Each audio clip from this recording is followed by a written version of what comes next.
আচ্ছা, এখন আমরা হচ্ছে প্র্যাকটিস প্রবলেম 5.20 পড়ব। আচ্ছা, এ tank in a room at 90 degrees Celsius is initially open to the atmosphere on a day when the barometric pressure is 102 kilopascal। আচ্ছা, যাই হোক, একটা ট্যাঙ্ক একটা রুমের মধ্যে ওপেন আছে, ঠিক আছে, উপরে কিছু নেই। আচ্ছা, when the barometric pressure মানে অন এ ডে, ওই দিনে barometric pressure কত ছিল? তাহলে আমরা পি কত লিখতে পারি? আচ্ছা, পি এদিকে লিখি P equal to 102 kilo Pascal না? দেখে আমরা এটিএমে নেব, ঠিক আছে। সো 102 কিলো প্যাসকেলকে 10⁻³ প্যাসকেল লেখা যায়। প্যাসকেলকে এটিএমে নেওয়া যায় কীভাবে? 101,325 দ্বারা ভাগ করে এটা এটিএমে চলে যাবে, ঠিক আছে। এটা হচ্ছে এটিএমে যাবে। আচ্ছা, এটা আমি রাখলাম এখানে। আর তাপমাত্রা তো 19 degree Celsius, T equal to কত? 19 ডিগ্রি সেলসিয়াস, এটা থাক। আচ্ছা, a block of dry ice মানে solid carbon dioxide with a mass of 15.7 kg is drop into the tank. মানে এই 15.7 কেজির একটা কি ড্রাই আইস এখানে পড়লো। আচ্ছা, ঠিক আছে। When which is then sealed মানে দেন এটাকে সিল করে দেওয়া হলো, ঠিক আছে, মানে এটা বন্ধ করে দেওয়া হলো। The reading on the tank pressure gauge initially rises very quickly. The reading of the tank pressure gauge মানে এই ট্যাঙ্কের যে প্রেশারটা আছে, প্রেশারটা ইনিশিয়ালি ভেরি কুইকলি মানে রাইজেস ভেরি কুইকলি, প্রথম প্রথম একটু বেশি তাড়াতাড়ি বাড়ছিল, দেন মাচ মোর স্লোলি, এবং কিছুক্ষণ পরে আবার মানে অনেক স্লো হয়ে গেছে, মানে চাপ বাড়াটা একটু স্লো হয়ে গেছে। আচ্ছা, eventually reaching a value of 3.27 megapascal, মানে 3.27 মেগাপ্যাসকেলে পৌঁছানোর পর মানে পৌঁছানোর পর এটা আর বাড়ে না, মানে স্লো অনেক ক্ষুদ্র ক্ষুদ্রভাবে বাড়তেছে। মানে যখন এই চাপে পৌঁছে গেছে তখন কি স্লোলি মানে আস্তে আস্তে চাপ বাড়তেছে। Assume T final equal to 19 degree Celsius. আচ্ছা, যাই হোক, দেখো এখানে কিন্তু মানে কেস দুইটা, একটা হচ্ছে প্রথমে মানে ড্রাই আইস মানে এটা ড্রাই আইস বা সলিড কার্বন ডাইঅক্সাইড পড়ার আগে এবং কি সলিড কার্বন ডাইঅক্সাইড পড়ার পরে। আচ্ছা, সলিড কার্বন ডাইঅক্সাইড পড়ার আগে তাপমাত্রা ছিল T1 দিলাম 19 ডিগ্রি সেলসিয়াস, আর চাপ কত ছিল? 102 কিলো প্যাসকেল। 102 কিলো প্যাসকেল, এটা P1 দিলাম। আচ্ছা আচ্ছা, এটা তো পড়লো। আচ্ছা, দেখো একটা জিনিস, সলিড কার্বন ডাইঅক্সাইড যখন পড়বে এটা কিন্তু কি হয়ে যাবে? এটা গ্যাস হয়ে যাবে না? ঠিক আছে, এটা কিন্তু সলিড আর থাকবে না, ঠিক আছে, এটা খেয়াল রাখবো সবাই। আচ্ছা, is then sit the reading of the tank pressure gauge. আচ্ছা, এখানে কিছু দেওয়া নেই। হ্যাঁ, এখানে P2 কত দেওয়া আছে তাহলে? P2 আমার দেওয়া আছে যে 3.27 মেগা প্যাসকেল। তাহলে এটাকে এটিএমে কিভাবে নেওয়া যাবে? 3.27 ইন্টু 10⁶, এটা গেল প্যাসকেলে। প্যাসকেলকে আমরা এটিএমে কিভাবে নেব? 101,325 দ্বারা ভাগ করে। কারণ কি? কারণ কি 1 এটিএম ইকুয়াল টু 101,325 প্যাসকেল, ঠিক আছে। এই কারণে, ঠিক আছে, এই কারণে আমরা এটাকে ভাগ দিচ্ছি, ভাগ দিয়ে যাতে এটিএমে নিয়ে যেতে পারি। আচ্ছা, যাই হোক, এবার হচ্ছে আমরা এটা বের করে রাখি মানগুলা। প্রথম হচ্ছে 102 ইন্টু 10⁻³ 325 দ্বারা ভাগ দিলাম, 1.007 দিয়ে দিলাম এটিএম। আচ্ছা, এটা 3.27 ইন্টু 10⁶ বাই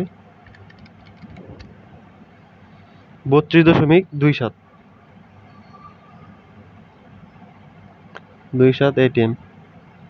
আচ্ছা, টি ফাইনাল কত? T2 equal to 19 degree Celsius, ঠিক আছে, তাপমাত্রা কোনো চেঞ্জ হয় নাই। So T2 equal to 19 degree Celsius. আচ্ছা, এবার দেখা যাচ্ছে আমাদের কি বলা আছে, how many moles of air were in the tank initially. দেখো, প্রথমে কিন্তু ড্রাই আইস ছিল না এই ট্যাঙ্কে, প্রথমে কি ছিল না? ড্রাই আইস ছিল না, তখন আমাদের এয়ারের মোল সংখ্যা বের করতে বলছে। আচ্ছা, neglect the volume occupied by carbon dioxide in the solid state, মানে সলিড স্টেটে কার্বন ডাইঅক্সাইডের এটা ভলিউমটা কি নেগলেক্ট করবো, and assume that negligible amount of carbon dioxide escape prior to the sealing tank, ঠিক আছে। মানে ট্যাঙ্ক সিল করার আগে মানে নেগলিজিবল অ্যামাউন্ট মানে কার্বন ডাইঅক্সাইড খুব অল্প পরিমাণে বের হয়ে গেছে, এটা এটা আমরা অ্যাজিউম করে নেবো। আচ্ছা, আমরা হচ্ছে 1 নম্বরে যাই। দেখো, মোলস মানে এই সলিড, দেখো এখানে আমাদের কেস আছে দুইটা, একটা হচ্ছে ড্রাই আইস পড়ার আগে, একটা ড্রাই আইস পড়ার পরে। আচ্ছা, আমাদের হচ্ছে বের করতে হবে কি এই ড্রাই আইস পড়ার আগে মানে মোল সংখ্যা, এয়ারের মোল সংখ্যা কত ছিল, ঠিক আছে। সো হচ্ছে এখান থেকে আমরা দেখো, আচ্ছা দেখো এখান থেকে নির্ণয় করা যাবে না, কারণ পি আর টি দেওয়া আছে একমাত্র, আর কিছু তো দেয়নি, ঠিক আছে। কিন্তু দেখো এখানে একটা মান দেওয়া আছে হচ্ছে কার্বন ডাইঅক্সাইডের মান দিয়েছে, ডব্লিউ এর মান দিয়েছে কার্বন ডাইঅক্সাইড। সো যেখানে আমরা কার্বন ডাইঅক্সাইডের মোল সংখ্যাকে বের করতে পারবো, n ইকুয়াল টু W/m, ঠিক আছে? কারণ আমরা এয়ারেরটা বের করতে পারতেছি না। আচ্ছা, একটা কথা মনে রাখবো, এয়ারের মলিকুলার ওয়েট, ঠিক আছে, MER ইকুয়াল টু 29, এটা মনে রাখবা, 29 গ্রাম পার মোল, ঠিক আছে? এটা মলিকুলার ওয়েট, এয়ারের মলিকুলার ওয়েট। কিন্তু এয়ারের তো ওজন দেয়া নেই, আমরা কি জানি n ইকুয়াল টু কি W/m না? সো এটা আমরা জানি মুখস্থ, কিন্তু ডব্লিউ তো নেই আমাদের। সো হচ্ছে আরেকটা সূত্র আছে, n ইকুয়াল টু PV/RT। এখানে দেখো পি আছে, ঠিক আছে, কিন্তু বি তো নেই। আর আমরা জানি দেখো এখানে বি নেই। সো হচ্ছে আমরা একটা সূত্র ইউজ করতে পারতেছি না, ঠিক আছে? সেই জন্য হচ্ছে আমরা কার্বন ডাইঅক্সাইডের মোল সংখ্যাটা বের করতেছি, কারণ এটা দিয়ে হয়তো কিছু একটা করা যেতে পারে। আচ্ছা, এখানে carbon dioxide equal to W/m। W এর কত ছিল? 15.7। এম কত? কার্বন ডাইঅক্সাইড কত?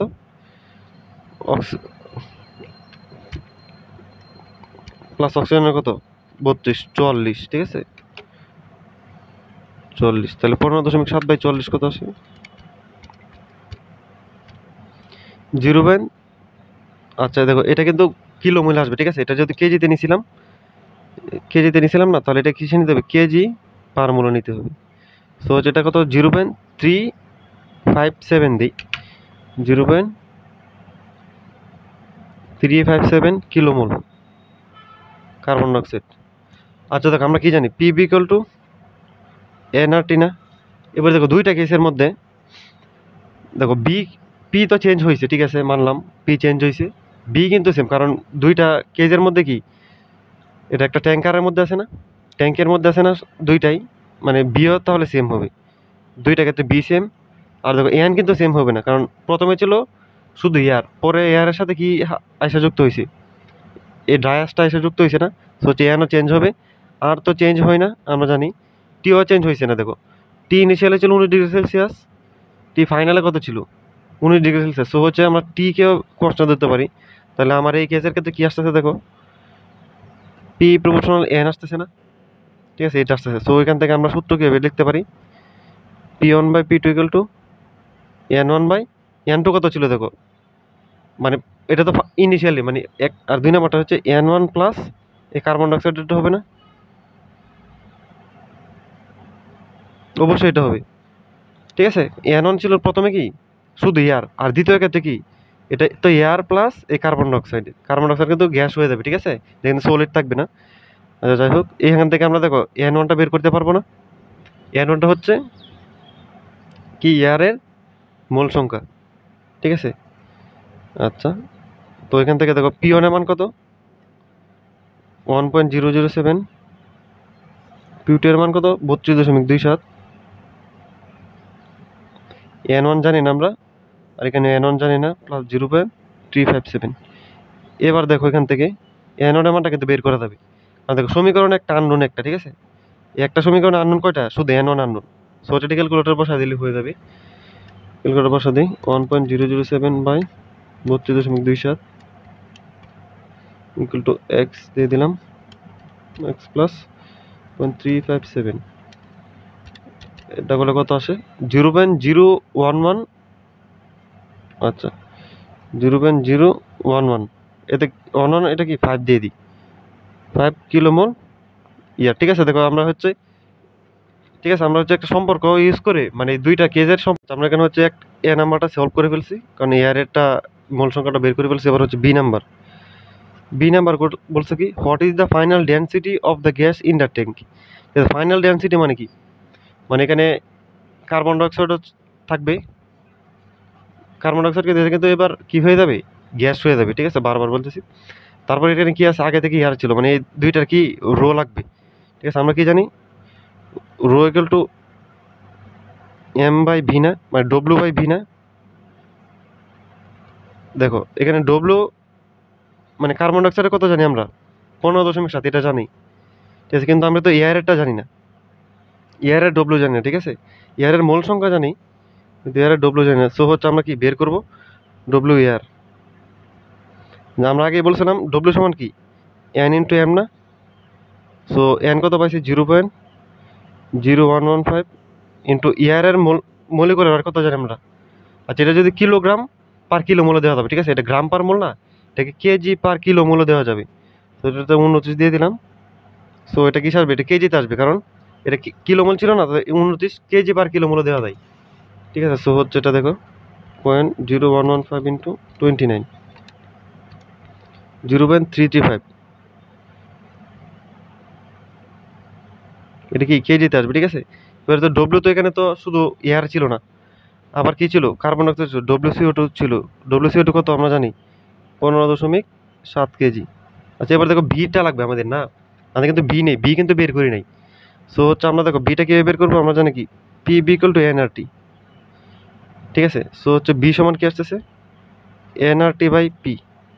দেখো এখানে উভয় কেজের ক্ষেত্রে কি, উভয় কেজের ক্ষেত্রে বিটা সেম থাকবে না, কারণ বি তো পুরো ট্যাঙ্ক, মানে ট্যাঙ্কের আয়তন, মানে এখানে বিটা সেম ধরে করছিলাম।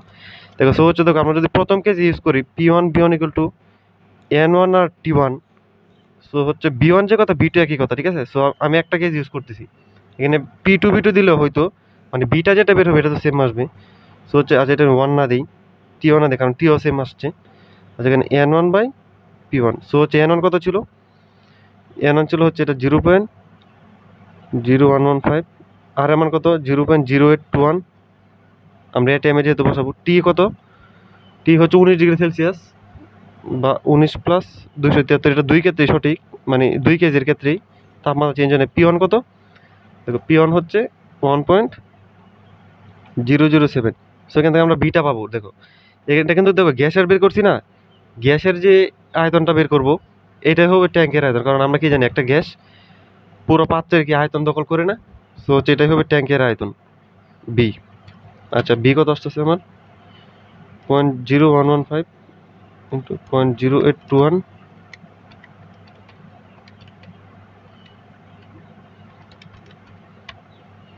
এটা কত আছে 0.27, 0.274, এটা কি আসবে, লিটার আসবে, কারণ যেহেতু লিটার এটিএম এ বসাইছি। এটা কি লিটার এটিএম বসানো হয় না, এটা এটিএম এ, আর এটা হচ্ছে লিটার এটিএম পার মোল পার কেলভিনে বসানো হয়েছিল। আচ্ছা এটা হচ্ছে মোলে কিলো মোলে বসাইছি।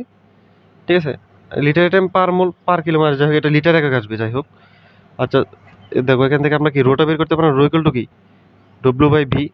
ডব্লিউ তো আমি এবার পেয়ে গেছি দুইটা, এই দুটো যোগ করে দিব, 0.3335 প্লাস 15.7 ডিভাইডেড বাই কত, এটা 0.274, এটা লিটারে ছিল। ঠিক আছে, এটা ছিল এটা কেজি, এটা লিটারে ছিল, কেজি পার লিটার আসবে আনসারটা 0.3335 ইন্টু আরে প্লাস 15.7 কত 58.52 কেজি পার লিটার। দেখো কেজি পার লিটার যে কথা, আচ্ছা কেজি পার লিটার না করে এখানে, এখানে এটা কি বসানো হয়েছিল, কিলো মোলে না, কিন্তু এটার একক আমরা কি জানি, আর একক, আর এককটা হচ্ছে লিটার এটিএম পার মোল পার কেলভিন না। এটা দেখো তাহলে এটা যদি আমি কিলো মোলে বসা, তাহলে কিন্তু এটার সাথে এককে মিলতেছে না। সো হচ্ছে এটাকে কিলো মোল না, এটাকে মোলে নিতে হবে, 10⁻³ দিয়ে মোলে নিতে হবে। আর এটা হবে কি লিটার এটিএম পার মোল পার কেলভিন, এটা তো কেলভিন, এটা কি এটিএম। ঠিক আছে, সো হচ্ছে এবার দেখো মিলবে। আচ্ছা যাই হোক এটা হচ্ছে 0.0115 ইন্টু 10⁻³, এটা কিলো মোলে নিয়ে নিয়েছিলাম, এটা মোলে নিতে হবে, কারণ এটা কি লিটার এটিএম পার মোল পার কেলভিন, এককগুলো একটু সাবধানে থাকতে হবে। 0.0821 ইন্টু 19+273 বাই কত 1.007, এটা কত আছে 273.77, এটা কি লিটারে আসবে। ঠিক আছে, এটা আসবে লিটারে, কারণ এটা লিটার এটিএমে ছিল।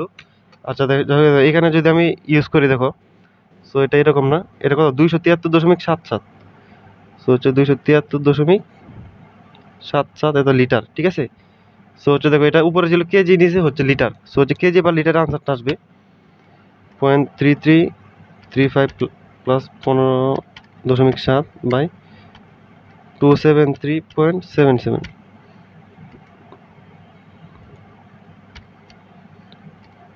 এটা কত আছে 0.0586, সে তো কি কেজি পার লিটার না।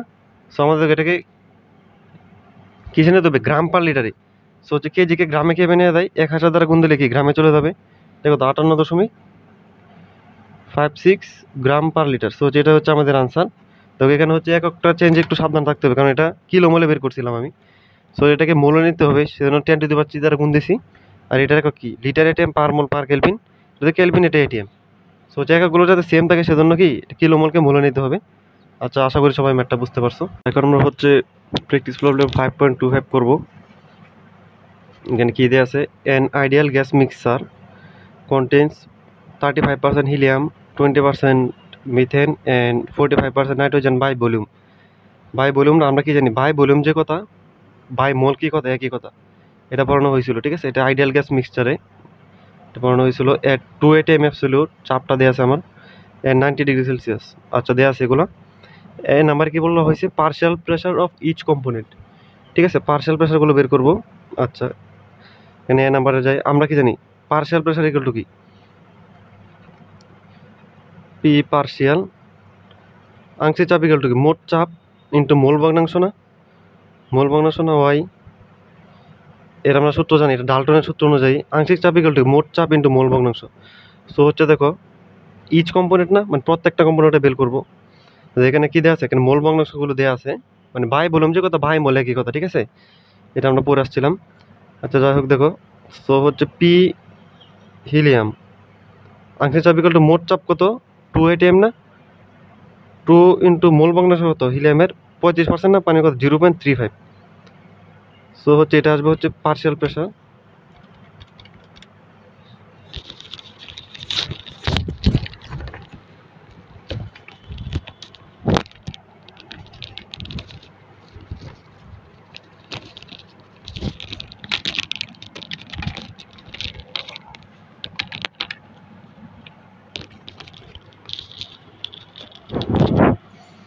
এটা কত আসতেছে, 0.7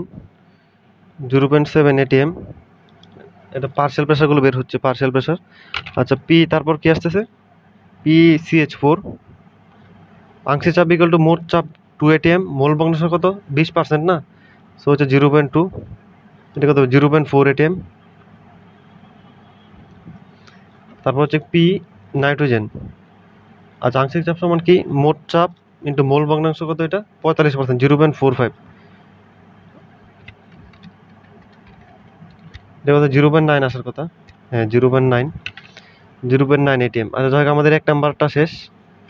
এক নাম্বারটা হয়ে গেল, আমরা পার্শিয়াল প্রেশারগুলো পেয়ে গেছি, ঠিক আছে। এটা হচ্ছে কি, কার সূত্র অনুযায়ী, ডাল্টনের সূত্র অনুযায়ী, ঠিক আছে। আংশিক চাপ ইকুয়াল মোট চাপ ইন্টু মোল ভগ্নাংশ, এটা পড়ানো হয়েছিল অধ্যায়ের শুরুতেই। আচ্ছা, the mass fraction of CH4 দেখো, মানে মোল ফ্রাকশন দেওয়া আছে, আমাদের বের করতে হবে মাস ফ্রাকশন। সো হচ্ছে আমরা কি জানি, মাস মোল ফ্রাকশন থেকে সরাসরি মাস ফ্রাকশনে যাওয়া যায় না, ঠিক আছে। সো হচ্ছে আমরা এখানে কি দিয়ে নেবো, এটা আমরা করানো হয়েছিল 3rd চ্যাপ্টারে, ঠিক আছে।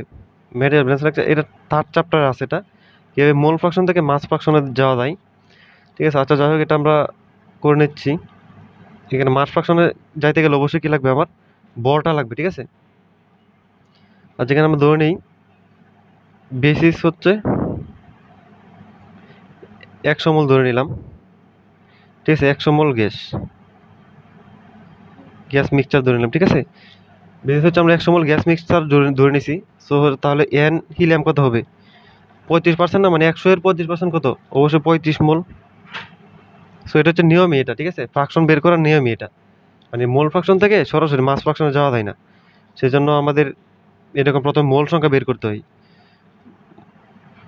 আচ্ছা, NCH4 কত আসবে, 20 মোল। এবার N নাইট্রোজেন কত আসবে, 45 মোল, ঠিক আছে। সো হচ্ছে দেখো, যদি হিলিয়ামের মোল পাই তাহলে হিলিয়ামের ডব্লিউ পাবো না, ডব্লিউ N ইকুয়াল টু কি, W/M, ঠিক আছে। সো হচ্ছে ডব্লিউ সমান কি আসবে, N into M। So W সমান কি, N 35 মোল, আর M কত, হিলিয়ামের মোল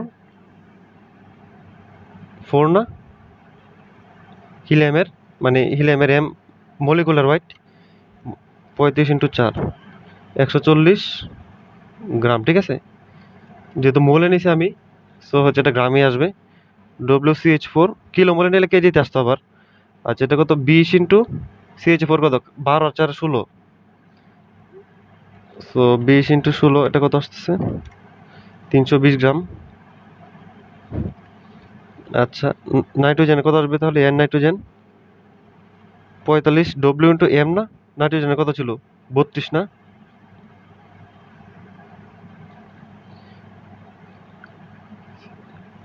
28 না, নাইট্রোজেনের আণবিক ভর কত 20, 14 না, মানে 14 দুগুণে 28 হবে, এটা 45 ইন্টু 28 তো 1260 গ্রাম। ঠিক আছে, সো হচ্ছে দেখো আমরা কি পাইছি, ভর পাইছি না, সো হচ্ছে আমাদের কি লাগবে, মাস ফ্রাকশন লাগবে, কার লাগবে CH4 এর। সো CH4 কত আমরা কি জানি, মাস ফ্রাকশন সমান কি নিজের নিজের ভর বাই টোটাল ভর না, নিজের ভর কত WCH4 বাই কত W টোটাল। ঠিক আছে, মাস ফ্রাকশন সমান নিজের ভর বাই টোটাল ভর, মানে ঠিক আছে। সো হচ্ছে মাস ফ্রাকশনটা কত, তাহলে WCH4 কত 320, টোটাল ভর কত 140 প্লাস 320 প্লাস 1260। সো হচ্ছে এটা কত আসতেছে 320 বাই 140 প্লাস 320 প্লাস 1260, এটা কত আছে 0.1186, 0.186, এটা কি গ্রাম CH4 পার গ্রাম। ঠিক আছে, এটা হচ্ছে আমাদের মাস ফ্রাকশন চলে আসলো। আচ্ছা, এটা হচ্ছে আমাদের মাস ফ্রাকশন WCH4 মানে নিজের ভর বাই টোটাল ভর। ঠিক আছে, সো নিজের ভর 320 ছিল আর টোটাল ভর হচ্ছে এটা, টোটাল যোগ করে দিলাম। সো হচ্ছে আমাদের দেখো 2 নাম্বারটা শেষ। 3 নাম্বারটা হচ্ছে কি average molecular weight of the gas. So হচ্ছে আমরা কি জানি, আচ্ছা অ্যাভারেজ মলিকুলার ওয়েট মানে কি দেখো আমরা কি জানি n equal to W by m না। সো হচ্ছে m কত আসবে, m equal to W by n। So হচ্ছে দেখো অ্যাভারেজ মলিকুলার ওয়েট না, মানে মানে গ্যাস মিক্সচার এটা বের করবো আমরা গ্যাসের। সো হচ্ছে গ্যাসের ওয়েট কত, তাহলে ওয়েট এটা না, এই তিনটা যোগফল না গ্যাসের ওয়েট। সো হচ্ছে এই তিনটা যোগ করে দিব 140 প্লাস 320 প্লাস 1260, আর টোটাল মোল না এন টোটাল হয়ে মানে হচ্ছে এগুলো কত টোটাল তো 100 আসবে, টোটাল কত আসবে 100 না, টোটাল যোগ করলে। সো এটা কি আসবে এভারেজ মলিকুলার আছে, এটা আমি এম এভারেজ দিয়ে দিই,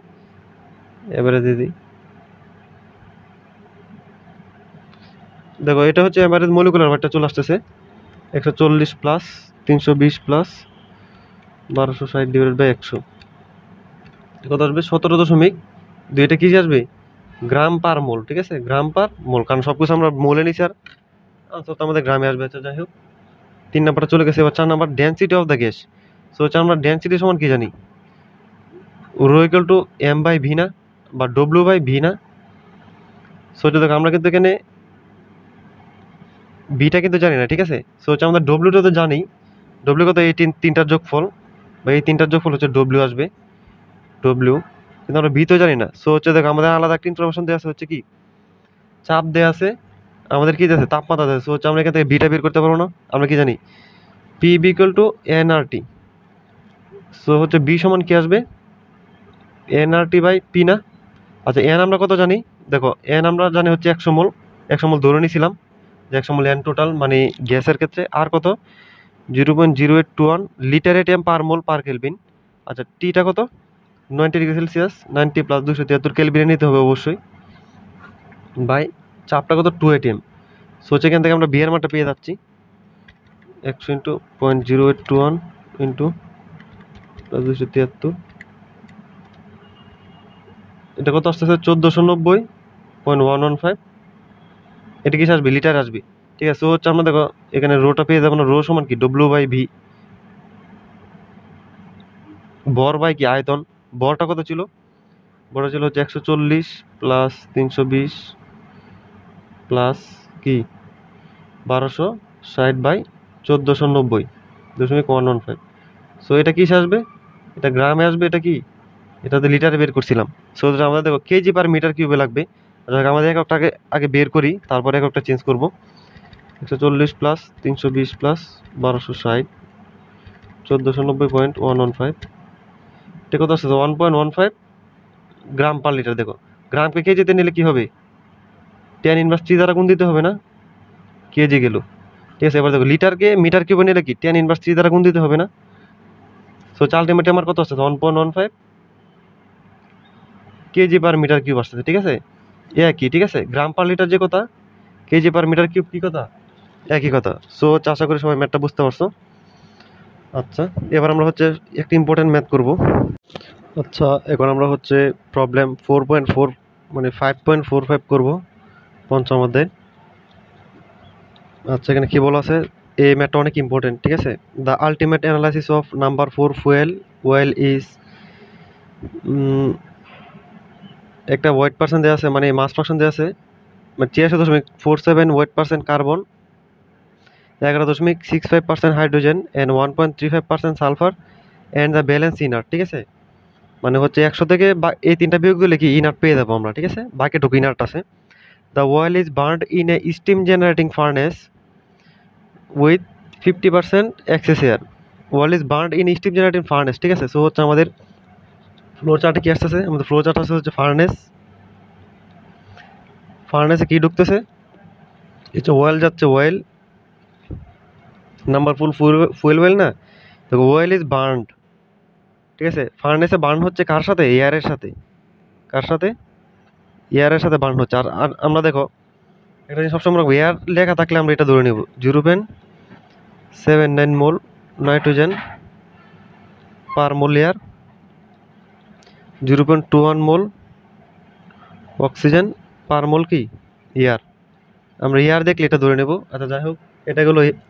the air is preheated to, দেখো air is preheated to 175 degree Celsius and enters the furnace at a gauge pressure of 180 millimetre SG. তার মানে দেখো এয়ারটা হচ্ছে স্বাভাবিক এয়ার না, ঠিক আছে। এয়ার কি, এটা হচ্ছে প্রি হিটেড, মানে আগে থেকে হিট করা ছিল। এয়ারটা কততে হিট করা ছিল, 175 ডিগ্রি সেলসিয়াসে হিট করা ছিল, হিট করা ছিল, ঠিক আছে। এন্ড এন্টার দ্য ফার্নেস এট গজ প্রেশার অফ 180। সো পি গজ কত ছিল, 180 মিলিমিটার এসজি, মানে এততে ঢুকছে, ঠিক আছে। মানে এটা দেখো, এটা আগে হয়তো কোনো প্রসেস ছিল, এটা আগে মানে প্রি হিটেড করা, মানে আগে থেকে হিট করা 175-এ, এবং কত 100, মানে এত প্রেসারে ঢুকতেছে ফার্নেসে। আচ্ছা যাই হোক, the sulphur and hydrogen in the fuel are completely oxidise to sulphur dioxide and pani. দেখো সালফার থেকে পাইছি সালফার ডাইঅক্সাইড, আর হাইড্রোজেন থেকে কি পাইছি, পানি। আচ্ছা এটা, এই জিনিসগুলো আমরা নর্মালি পাই। আচ্ছা 5% of the carbon is oxidise to carbon monoxide, মানে কার্বন যতটুকু আছে আর 5% থেকে আমরা কার্বন মনোক্সাইড পাইবো, তাহলে বাকি 95 থেকে কী পাবো, কার্বন ডাইঅক্সাইড। আচ্ছা যাই হোক, কি চাওয়া হয়েছে, ক্যালকুলেট দ্য ফিড রেশিও, মানে ফিড রেশিও মানে মিটার কিউব এয়ার, তার মানে এটার ভলিউমটা বের করতে হবে মিটার কিউব এককে। আর কি পার কেজি ওয়েল, মানে ওয়েলেরটা কি, ওয়েলের পার কেজি, মানে ওয়েলের কেজিটা লাগবে আমাদের। এটা আমাদের প্রথম কাজ হচ্ছে কি, ফ্লো চার্ট ড্র করা, বেসিস ধরা। ফ্লো চার্ট তো ড্র করা হয়ে গেছে, বেসিস কই, আচ্ছা বেসিস আমাদের নাই। সো হচ্ছে আমরা কি বেসিস ধরে নিই, কি বেসিস 1 কেজি ওয়েল, ঠিক আছে। 1 কেজি ওয়েল বাকি 1000 গ্রাম ওয়েল, ঠিক আছে, 1000 গ্রাম ওয়েল। সো হচ্ছে আমরা 1000 গ্রাম ওয়েল ধরে নিছি আমরা বেসিস হিসেবে, কারণ যেহেতু বেসিস নাই। এবার হচ্ছে আমাদের ইনপুটে দেখো আমাদের কি দেওয়া আছে, আমাদের লেভেলিং হয় না, ইনপুটে দেওয়া আছে ফ্রাকশনগুলো দেওয়া আছে দেখো। সো হচ্ছে আমরা ইনপুটে যদি ফ্রাকশনগুলো বসাই, সো ওয়েলের ফ্রাকশন কত, 86% না, 0.8647, ঠিক আছে, কেজি কার্বন পার কেজি, ঠিক আছে। আর কত দেওয়া আছে, আচ্ছা এখানে ছোট হয়ে গেছে জায়গাটুকু, এটা আর একটু বড় করা দরকার ছিল। আচ্ছা যাই হোক, এটা লিখে ফেলি। আচ্ছা 11.65% হাইড্রোজেন না, সো এটা কত আসবে, 0.1165 কেজি হাইড্রোজেন পার কেজি। সো এটা আমি উপরে লিখি। সালফার না, সো এটা কত হবে, 0.0135 কেজি সালফার পার কেজি। সো হচ্ছে বাকিটুকু ইনার্ট না, সো হচ্ছে বাকিটুকু ইনার্টটা আমরা ক্যালকুলেশন করে বের করবো। দেখো 100 থেকে বিয়োগ দিলে হয়ে যাবে 100 মাইনাস 83.47 মাইনাস 11.65 মাইনাস 1.35, এটা কত 0.53 না। আচ্ছা দেখো 86.47 11.65 মাইনাস 1.35, আচ্ছা কত 0.53। সো হচ্ছে দেখো 0.53 কেজি কি ইনার্ট পার কেজি। সো হচ্ছে দেখো আমাদের ফ্লোচার্ট টেবিলিং শেষ, আমাদের বেসিস ধরা শেষ। আমাদের হচ্ছে এবার কি কি করতে হবে, দেখো রিয়াকশন করতে হবে, ঠিক আছে। কারণ oxidise completely oxidise to sulphur dioxide. So হচ্ছে রিয়াকশনগুলো লিখি এখানে, রিয়াকশন। দেখো কার্বন থেকে কি উৎপন্ন হবে, কার্বন ডাইঅক্সাইড। দেখো আমরা অক্সিজেন কেন দিলাম, এয়ারের সাথে বিক্রিয়া হবে না, এয়ারে নাইট্রোজেন কিন্তু ইনার্ট, সো হচ্ছে নাইট্রোজেন হিসাবে আসবে না। সো হচ্ছে দেখো কার্বন থেকে কার্বন ডাইঅক্সাইড, আবার কি কার্বন থেকে কার্বন মনোক্সাইড হয়, দেখো এখানে বলে দিছি 5% কার্বন মনোক্সাইড হয়েছে, আর বাকিটুকু কার্বন ডাইঅক্সাইডে। সো হচ্ছে এটা হাফ দিতে হবে। অবশ্যই রিয়াকশন কি ব্যালেন্স করতে হবে। আর কি আছে আমার, হাইড্রোজেন আছে, এটা কি হবে H2। সো হচ্ছে হাইড্রোজেন দুইটা না, দুইটা দিতে হবে, অক্সিজেন একটা। আর সালফার থেকে কি হবে আমাদের, সালফার ডাইঅক্সাইড। আচ্ছা এগুলো হচ্ছে আমরা পেয়ে গেছি। এবার হচ্ছে আমাদের আউটপুট গ্যাস লাগবে, ঠিক আছে। দেখো এগুলো হচ্ছে পুরোটা ইনপুট ছিল, এগুলো পুরোটা কি ইনপুটে ছিল। এবার আউটপুটে কি আছে দেখো, আউটপুট হচ্ছে আমাদের কার্বন ডাইঅক্সাইড হবে, কার্বন মনোক্সাইড, পানি, সালফার ডাইঅক্সাইড পাবো। আচ্ছা আউটপুটে কি কি পাবো আমি লিখে নিই, N carbon dioxide, N carbon monoxide, N মানে মোল সংখ্যাটা দিয়ে লিখতেছি আমি, NH2, এন সালফার ডাইঅক্সাইড। আর কি পাবো দেখো, নাইট্রোজেন ইনপুটে ছিল না, নাইট্রোজেন। সো এটা চেঞ্জ হবে না, নাইট্রোজেন আউটপুটে চলে যাবে, ঠিক আছে। আর কি থাকবে, ইনার থাকবে। আচ্ছা যাই হোক, দেখো এবার হচ্ছে আমরা কি বের করবো দেখো, আমাদের দেখো রিয়াকশন কি অনুপাতে হয়, আমরা কি জানি রিয়াকশন হয় হচ্ছে মোল অনুপাতে, ঠিক আছে। রিয়াকশন হয় হচ্ছে মোল অনুপাতে। আমাদের কি মোল সংখ্যাটা বের করতে হবে অবশ্যই। আমাদের মাস ফ্রাকশন আছে, এটাতে মোলে কি ভেজাবো দেখো, এন ইকুয়াল টু কি জানি আমরা, N carbon W carbon by M, ঠিক আছে। দেখো ডব্লিউ কার্বন কত হবে আমাদের, দেখো আমাদের টোটাল ছিল কত কেজি, 1 কেজি বা 1000 গ্রাম। সো হচ্ছে কার্বন আছে হচ্ছে এত, আরে এত মানে 0.86। সো হচ্ছে আমাদের কার্বনের ভরটা কত তাহলে, 1000 ইন্টু, দেখো পার কেজিতে এত থাকলে 1000 কেজিতে কত, অবশ্যই গুণ করতে হবে, 0.8647। আচ্ছা জায়গাতে কত, 864.7।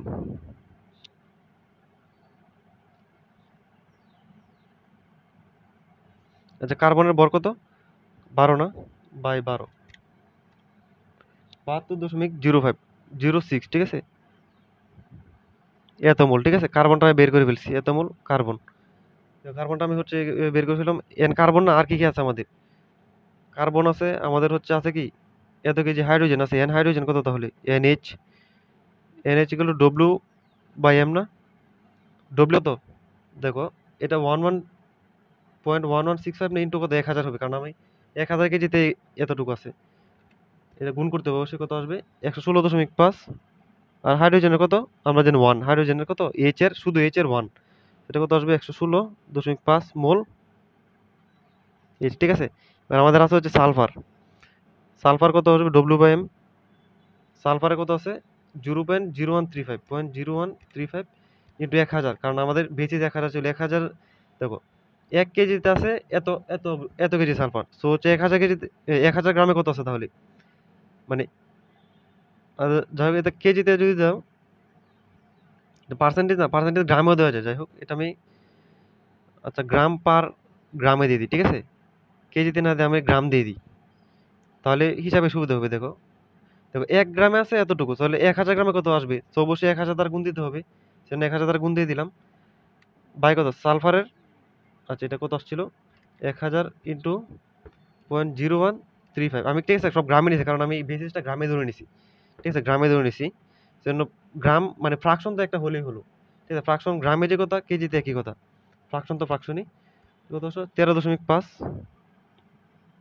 ভাই, সালফারের 32, এটা আমরা সবাই জানি, ভাগ 32 কত 0.42 এত মোল সালফার ধরল। এবার দেখো আমাদের ডব্লিউ ইনাট, কারণ আমাদের ডব্লিউ ইনাট শুধু ডব্লিউ লাগবে, কারণ আমাদের ইনাটের মলিকুলার ওয়েট আমরা জানবো না, জানি না, ঠিক আছে। ইনাট তো আমরা মলিকুলার ওয়েট জানি না, ইনাট কি আছে আমরা এটাও জানি না। সো এটা কত, এটা 1000 ইন্টু ইনাট কত ছিল 0.53,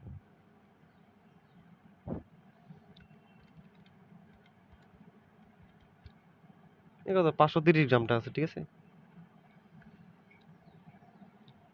আচ্ছা ধরো ধরো ইনাটের আর কি হিসাব করি, এত গ্রাম তো হওয়ার কথা নেই, 100 মাইনাস 86.47 মাইনাস 11.65 মাইনাস 1.35, আচ্ছা 0.53 ইন্টু 1000, তো 530 গ্রাম আছে, ঠিক আছে। এটা আছে 530 গ্রাম, এটা যেভাবে আছে এভাবে রেখে দিই। এবার দেখো আমাদের হিসাব করতে হবে কি, এবার দেখো আমরা কিন্তু মোল সংখ্যাগুলো পেয়ে গেছি, এবার তার মানে আমাদের হিসাবগুলো আসবে। আচ্ছা দেখো আমাদের লাগবে কি আলটিমেটলি, দেখো 1 নম্বরে দেওয়া আছে হচ্ছে ফিড রেশিও, মানে এটা হচ্ছে ভলিউমটা লাগবে। তো হচ্ছে ভলিউম লাগলে আমাদের অবশ্যই মোল সংখ্যা বের করতে হবে, মোল সংখ্যা ছাড়া আমরা ভলিউম জীবনও পাবো না, কারণ এন ইকুয়াল টু কি পিভি বাই আরটি। তো হচ্ছে এখান থেকে ভলিউম পাইতে গেলে অবশ্যই আমাদের মোল সংখ্যা লাগবে। আচ্ছা দেখো আমাদের আর কি দেয়া আছে ইনফরমেশন, আমাদের 15% কি দিয়ে আছে আমাদের এক্সএসিআর দিয়ে আছে, এটা হচ্ছে আলাদা একটা ইনফরমেশন দিয়ে আছে, এটা হচ্ছে আমরা ঠিক আছে আমরা এটা নিয়ে অবশ্যই কাজ করবো এখন। 15% কি দিয়ে আছে এক্সএসিআর, কারণ এছাড়া আমাদের উপায় নেই, আমাদের আর কোনো ডাটার দেয়া নেই। এক্সএসিআর ইকুয়াল টু 15%, ঠিক আছে।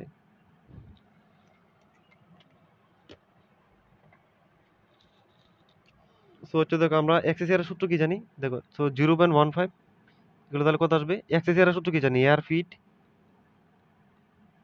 মানে এটা কম্বাস্টন রিঅ্যাকশনের মধ্যে পুরোটা, এয়ার থিওরিটিক্যাল বাই কি এয়ার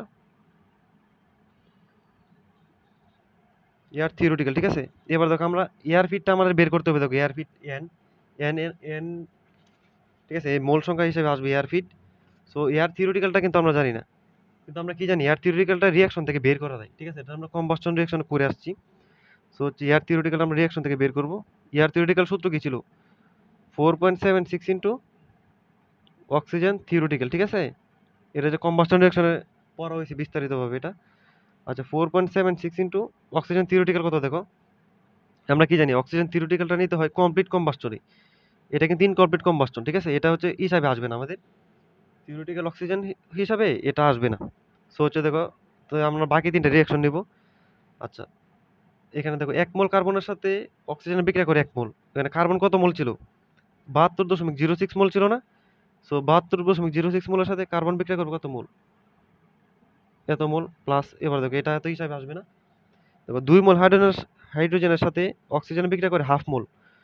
সো হচ্ছে 1 মোলের সাথে কত করবে 1/4 মোল, 1/4 অবশ্যই যেহেতু 2 এর সাথে হাফ, তাহলে 1 এর সাথে কত 1/4 ইন্টু হাইড্রোজেন ছিল কত মোল 116.5 প্লাস, এবার দেখো সালফার 1 মোল হলে অক্সিজেন হয় 1 মোল।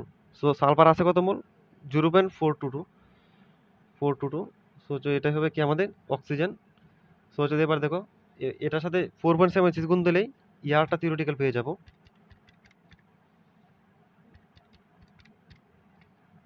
116.5/4 5.422 কত আসে 483.65, এত কি এত মোল ইয়ার।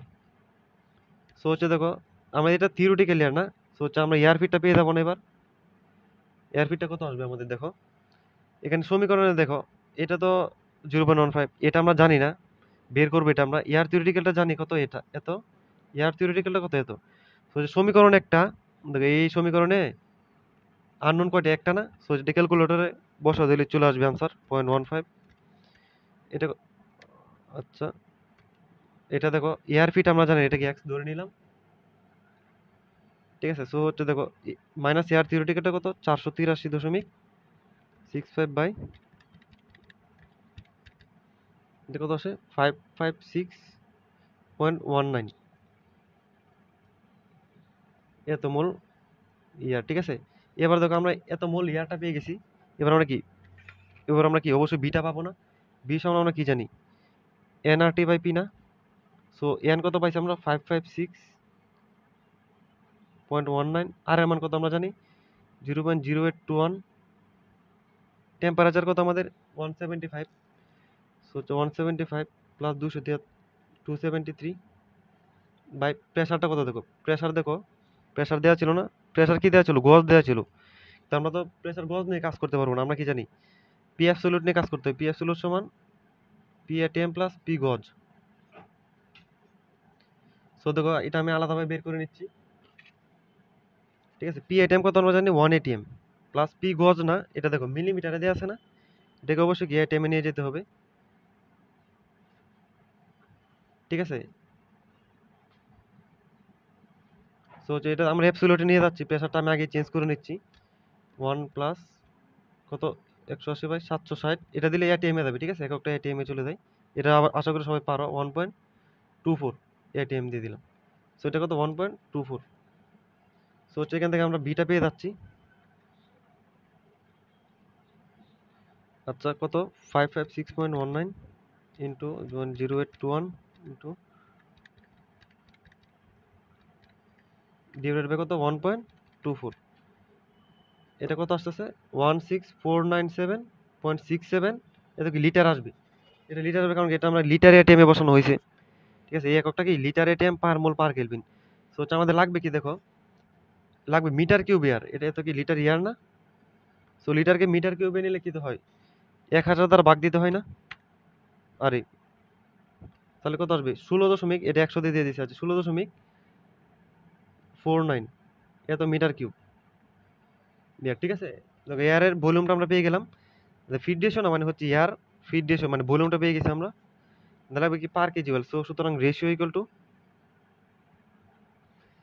16.49, ঠিক আছে, বাই কি এত metre cube air by per kg oil. না দেখো ওয়েল আমরা 1 কেজি ধরে নিয়েছিলাম, সো হচ্ছে 1 কেজি ওয়েল। সো এটা আশা করি কত আসতেছে, 16.49 আসতেছে। সো হচ্ছে এটা হচ্ছে আমাদের 1 নাম্বার প্রশ্নের আনসার। ঠিক আছে, 16.49, এটা রেশিওটা এটা হচ্ছে 16.49 মিটার কিউব এয়ার পার কেজি ওয়েল, ঠিক আছে, পার কেজি ওয়েল। এবার দেখো 2 নাম্বার কি দেওয়া আছে, calculate the mole fraction of dry basis and PM of the stack gas. ঠিক আছে, স্ট্যাক গ্যাস না, স্ট্যাক গ্যাস মানে কি আউটপুট গ্যাস। সো এটা দেখো আউটপুট গ্যাস মানে হচ্ছে এগুলা। আচ্ছা আউটপুটের ডব্লিউ আই থাকবে একটা, কারণ ডব্লিউ তো এটা তো মোল সংখ্যা আসবে না। দেখো আউটপুট গ্যাস হচ্ছে এগুলা। সো হচ্ছে এগুলোর স্ট্যাক গ্যাস মানে কি আউটপুট গ্যাস। ঠিক আছে, আউটপুট গ্যাস হচ্ছে এগুলা। এগুলো কি বের করা, মোল ফ্র্যাকশন বের করা। সো হচ্ছে এগুলো হচ্ছে করা হয়েছে, অনেক ম্যাথ করা হয়েছে কম্বাস্টন রিঅ্যাকশনে। সো আশা করি 2 নাম্বারটা তোমরা সবাই পারবা। এটা হচ্ছে মোল ফ্র্যাকশন বের করা, মানে এটা ব্যালেন্স করে আর কি। যেহেতু রিঅ্যাকশন হইছে, রিঅ্যাকশন করে হলে আমরা কি ব্যালেন্স করি, অ্যাটমিক ব্যালেন্স করি। সো হচ্ছে এরকম অনেক ম্যাথ কম্বাস্টন রিঅ্যাকশনে করা হয়েছে। আমার এই ম্যাথটা করার উদ্দেশ্য ছিল হচ্ছে কি দেখো, এটা পুরোটা কম্বাস্টন রিঅ্যাকশনের ম্যাথ, পার্সেন্টেজ এক্সেস হিয়ার। কিন্তু আমার উদ্দেশ্যটা হচ্ছে দেখো, এই তাপমাত্রার চাপ দেওয়া থাকলে এগুলো কিভাবে ইউজ করে ম্যাথ করতে হয়। ঠিক আছে, সো আশা করি সবাই ম্যাথটা বুঝতে পারছো। আর 2 নাম্বারটা সবাই বাড়ি কাজ করবা, এটা পুরো কম্বাস্টন রিঅ্যাকশনের মতো। ঠিক আছে, সেজন্য এটা করে দিচ্ছি। এটা 4th চ্যাপ্টারে কম্বাস্টন রিঅ্যাকশন মানে যে ভিডিওগুলো আছে এগুলোতে অনেকগুলো ম্যাথ করানো হয়েছে। সো হচ্ছে আশা করি সবাই এই ম্যাথটা বুঝতে পারছো, কিভাবে এখানে গ্যাসের সূত্রগুলো ইউজ করা হয়। ঠিক আছে, সো হচ্ছে আজ এ পর্যন্তই।